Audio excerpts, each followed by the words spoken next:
اے میرے بندو جو ایمان لائے ہو اپنے پروردگار سے ڈرو.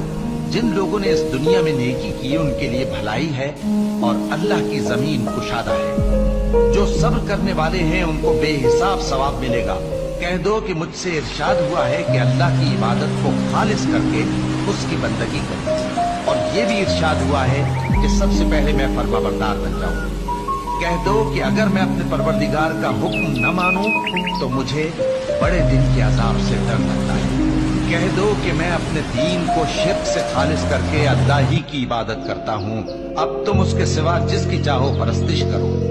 کہہ دو کہ نقصان اٹھانے والے تو وہی لوگ ہیں جنہوں نے قیامت کے دن اپنے آپ کو اور اپنے گھر والوں کو نقصان میں ڈالا.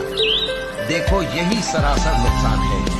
ان کے اوپر آگ کے سائبان ہوں گے اور نیچے اسی کے فرش ہوں گے.